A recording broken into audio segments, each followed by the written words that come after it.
a eminente professora Bárbara. É com bastante entusiasmo que venho por meio deste vídeo destacar informações importantes decorrentes dos crimes de denunciação caluniosa e o crime de falso testemunho ou falsa perícia.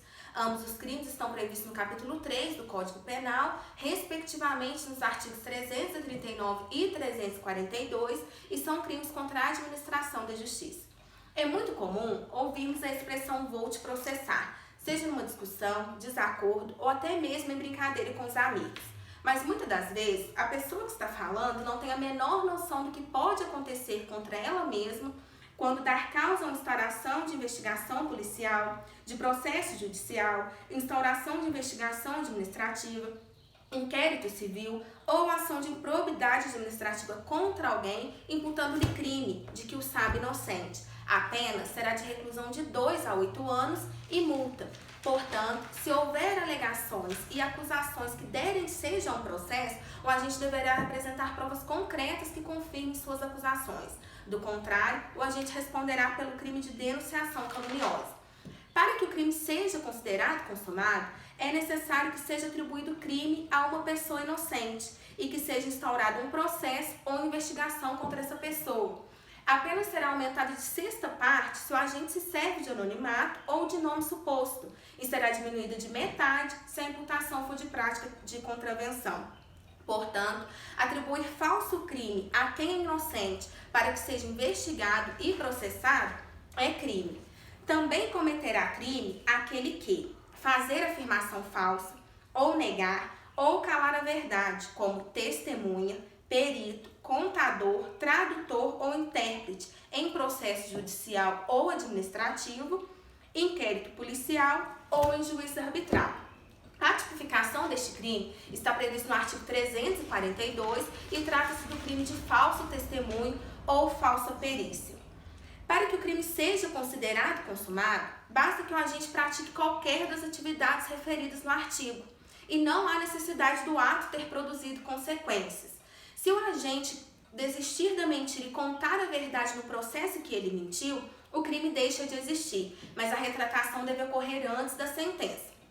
Pois bem, fiz essa breve explanação sobre esses dois artigos, destacando os pontos mais importantes, para trazer uma questão que achamos pertinente, elaborada pelo conceituado professor e jurista Rogério Greco. Quando menciona sobre o crime de falso testemunho, nos traz um questionamento bastante relevante. Abre aspas. Se a vítima prestasse declarações falsas, poderia ser responsabilizada pelo crime de falso testemunho? Fecha aspas. Agora sim, cheguei no ponto crucial do vídeo, e para que essa questão pudesse ser analisada e discutida, foi anexada na parte escrita do trabalho uma jurisprudência do Tribunal de Justiça do Distrito Federal, onde a vítima havia sido acusada pelo Ministério Público pelo crime de falso testemunho. Voltei à análise do artigo 342 e posso confirmar que o crime de falso testemunho só poderá ser cometido pela testemunha, perito, contador, tradutor ou intérprete, ou seja, a vítima não fica submetida ao mesmo regramento aplicável à testemunha. A vítima é um sujeito passivo da infração penal, não podendo de nenhuma forma ser equiparada à testemunha. Sendo assim, fica claro que houve um equívoco por parte do Ministério Público que acusou a vítima erroneamente por um crime que não pode ser imputado a ela. Portanto, ao analisarmos o contexto, nos vem em mente um novo questionamento. Se a testemunha mente no processo, a ela será imputado o crime de falso testemunho. E a vítima que mente no processo, qual será a sua responsabilização? Já sabemos que aquele que movimenta indevidamente a máquina estatal de persecução penal com falsas alegações, imputando-lhe crime ou contravenção, consciente de que o acusado é inocente, a ela será atribuída a pena de 2 a 8 anos e multa, incidindo no crime de denunciação caluniosa. A maioria da doutrina compreende que a punibilidade do denunciante está condicionada à comprovação da falsidade no procedimento ou processo a que deu origem à sua acusação. Então, a falsidade da imputação será comprovada pela decisão definitiva que reconheça a inocência do acusado. Sendo assim, retornando à questão do ilustre Rogério Greco, abre aspas, se a vítima prestar declarações falsas, poderia ser responsabilizada pelo crime de falso testemunho? Como conclusão, a resposta é não.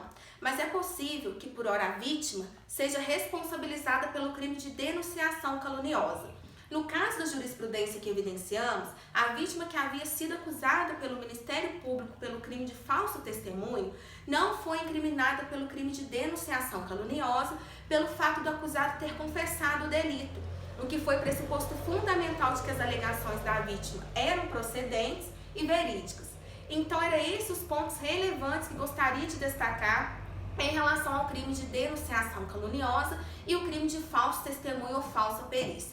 Espero que o nosso grupo tenha alcançado o objetivo proposto e muito obrigada pela forma dinâmica com que compartilha conosco seu conhecimento. Um forte abraço e espero que essa pandemia passe logo para que possamos ter o prazer de prestigiá-la em sala de aula.